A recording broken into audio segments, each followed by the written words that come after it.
Nós estamos lendo do livro Krishna, a Suprema Personalidade de Deus, escrito por Sua Divina Graça, A.C. Bhaktivedanta Swami Prabhupada. Capítulo 90. Descrição sumária dos passatempos de Krishna. Primeira parte. Depois de regressar do reino espiritual, que ele foi capaz de visitar pessoalmente com Krishna, Arjuna ficou assaz perplexo. Ele considerou que, embora fosse uma entidade viva comum, pela graça de Krishna, havia-lhe sido possível ver o mundo espiritual. Não apenas havia ele visto o mundo espiritual, mas também havia contemplado pessoalmente o Mahavishnu original, a causa da criação material. Afirma-se que Krishna nunca sai de Vrindavana. Vrindavanam parityajya padam ekam nagachati. Krishna é supremo em Mathura. Ele é ainda mais supremo em Dwarka e é o mais supremo em Vrindavana. Os passatempos de Krishna em Dwarka são exibidos por sua porção Vasudeva. Contudo, não há diferença alguma entre a porção Vasudeva manifestada em Mathura e Dwarka e a manifestação original de Krishna em Vrindavana. No início deste livro, discutimos que quando Krishna aparece, todas as encarnações, porções plenárias e porções das porções plenárias vêm com ele. Portanto, alguns de seus diferentes passatempos são manifestados não pelo próprio Krishna original, mas por suas expansões. A razão pela qual Arjuna ficou perplexo com a ida de Krishna ao mundo espiritual para ver Karanarnavashai Vishnu é discutida detalhadamente nos comentários de Srila Vishwanatha Chakravarti Thakura da seguinte forma. Compreende-se a partir do discurso de Mahavishnu que ele estava muito ansioso para ver Krishna. No entanto, pode-se afirmar que, como Mahavishnu havia tomado os filhos do Brahmana, ele certamente deveria ter ido a Dwarka para fazer isso. Por conseguinte, por que ele não viu Krishna lá? Uma possível resposta é que, a menos que Krishna conceda sua permissão, ele não pode ser visto, nem sequer por Mahavishnu, que repousa no oceano causal do mundo espiritual. Por isso, Mahavishnu tomou os filhos do Brahmana, um após o outro, depois de seus nascimentos, para poder ver Krishna quando este fosse pessoalmente ao oceano causal para retomá-los. Assim, Mahavishnu poderia encontrá-lo lá. Se esse foi o caso, a pergunta seguinte é: por que Mahavishnu viria pessoalmente a Dwarka se ele não era capaz de ver Krishna? Por que ele não incumbiu algum de seus associados para tomar os filhos do Brahmana? Uma possível resposta é que é muito difícil colocar algum cidadão de Dwarka em qualquer situação aflitiva na presença de Krishna. Consequentemente, como não era possível para nenhum associado de Mahavishnu tomar os filhos do Brahmana, ele pessoalmente veio para tomá-los. Pode-se levantar uma outra questão. O Senhor é conhecido como Brahmana Deva, a deidade adorável dos Brahmanas. Assim, como foi possível ele colocar um Brahmana numa situação tão terrível de lamentação, por lhe ter sido tirado, um por um, até o seu 10º filho?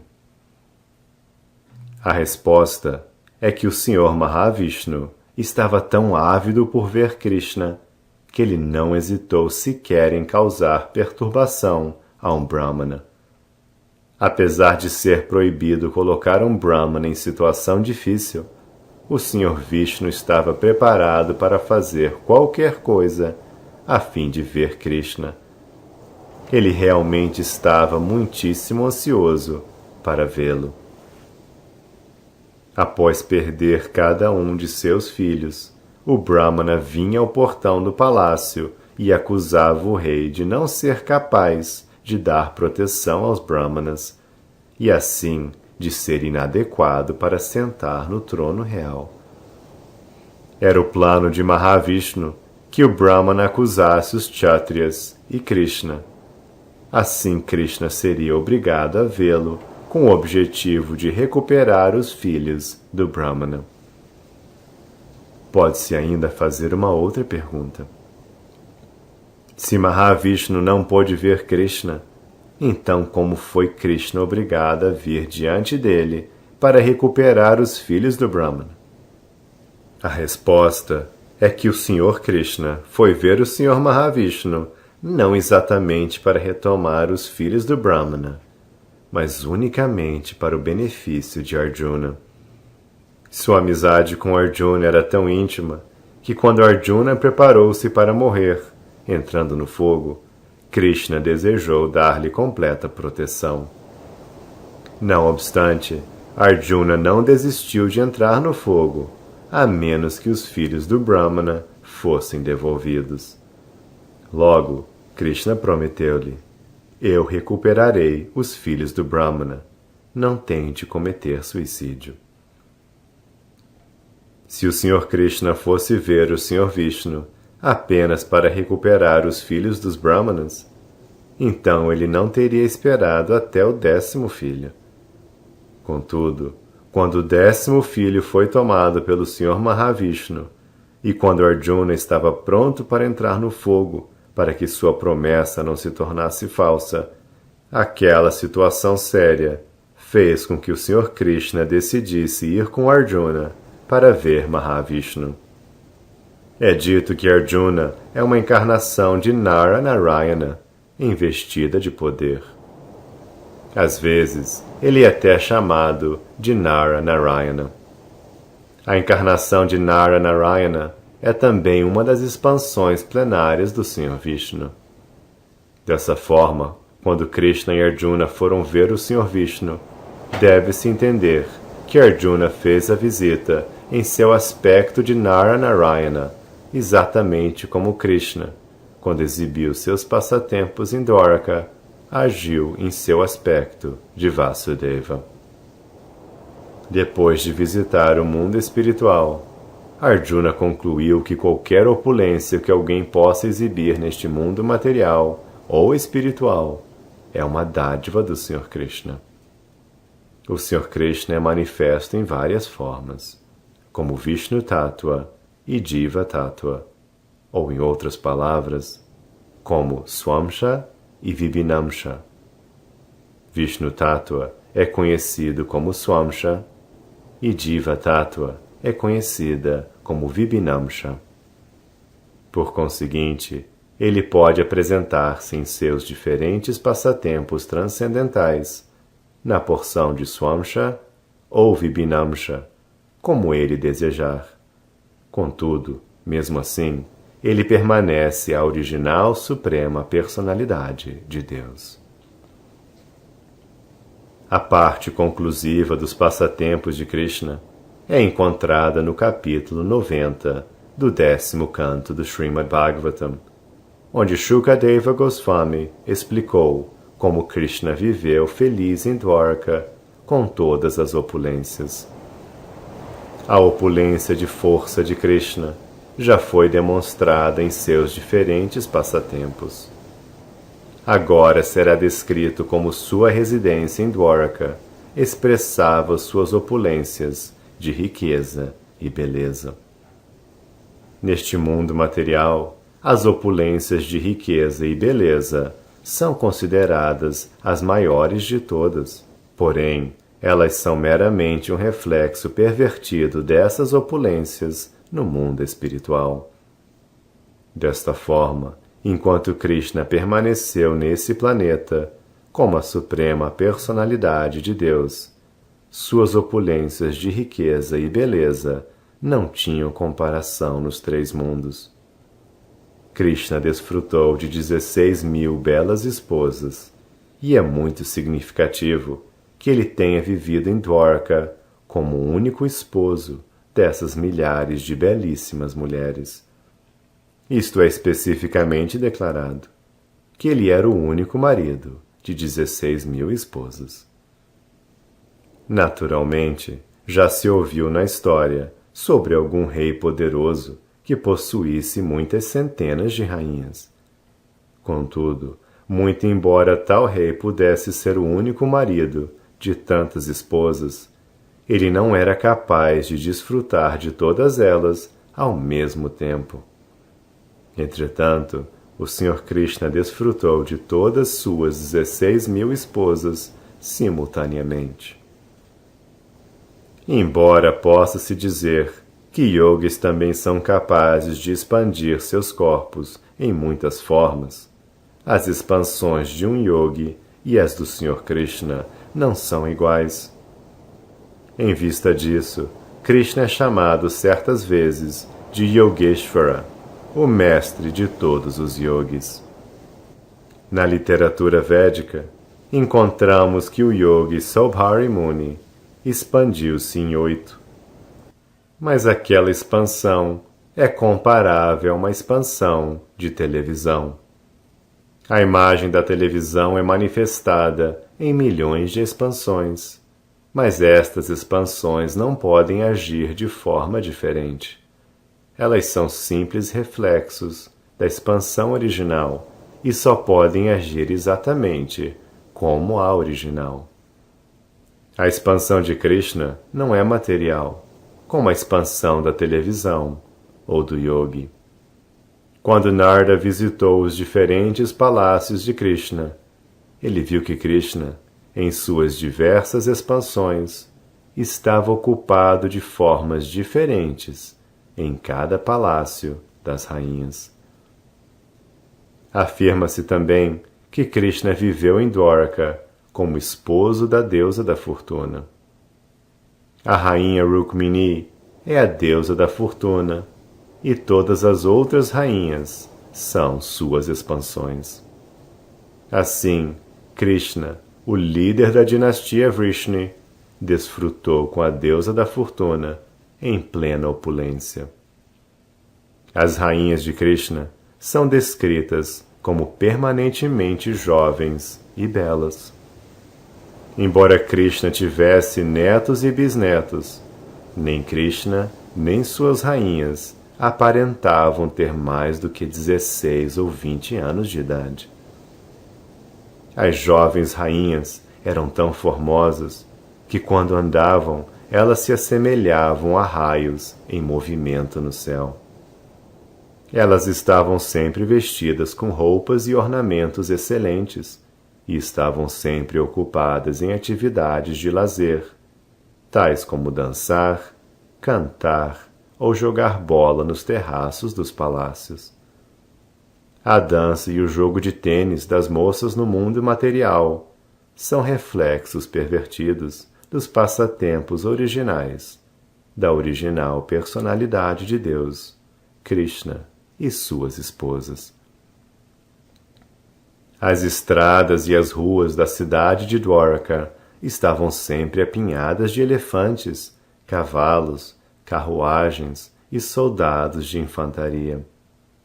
Quando os elefantes são ocupados em serviço, eles recebem alguma bebida alcoólica para beber.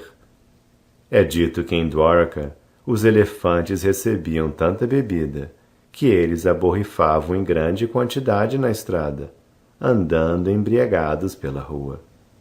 Os soldados do exército que passavam pelas ruas estavam profusamente decorados, com ornamentos de ouro, e cavalos e quadrigas douradas tomavam conta das ruas.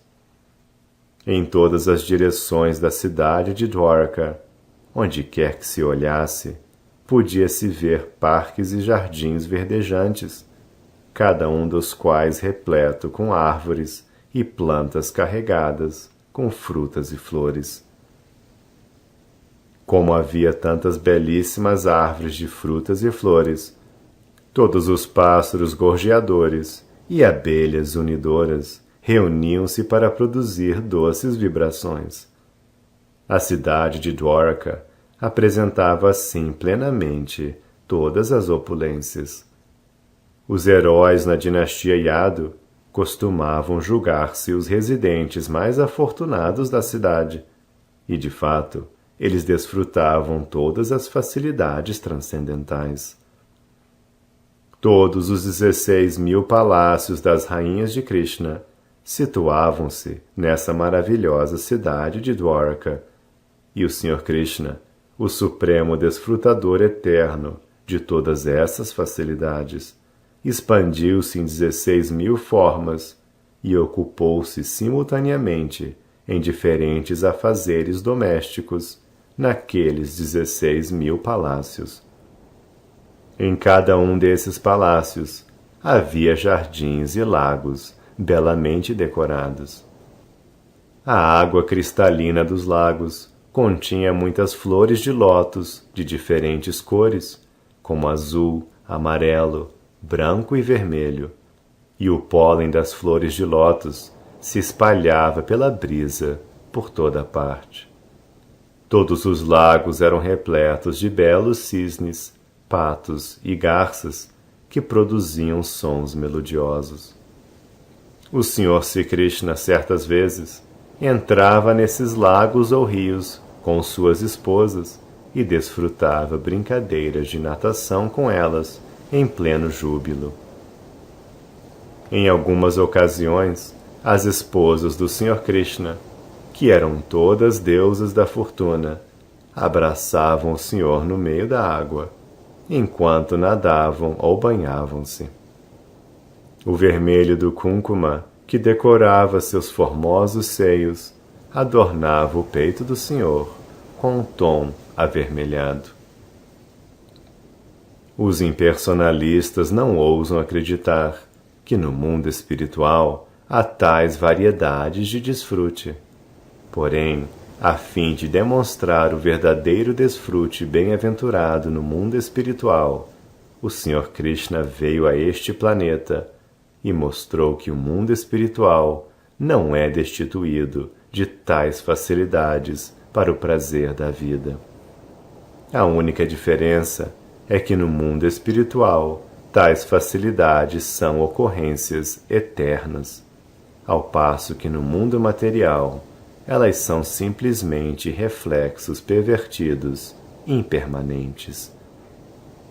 Quando o Sr. Krishna estava ocupado em tal desfrute, os Gandharvas e músicos profissionais glorificavam-no com melodiosos concertos musicais, acompanhados por tímbales, mridangas e outros tambores, juntamente com instrumentos de corda e de percussão. Toda a atmosfera mudava numa celebração altamente festiva. Num humor festivo, as esposas do Senhor, certas vezes, borrifavam água sobre o corpo dele, com um instrumento parecido com uma seringa, e o Senhor também molhava os corpos das rainhas.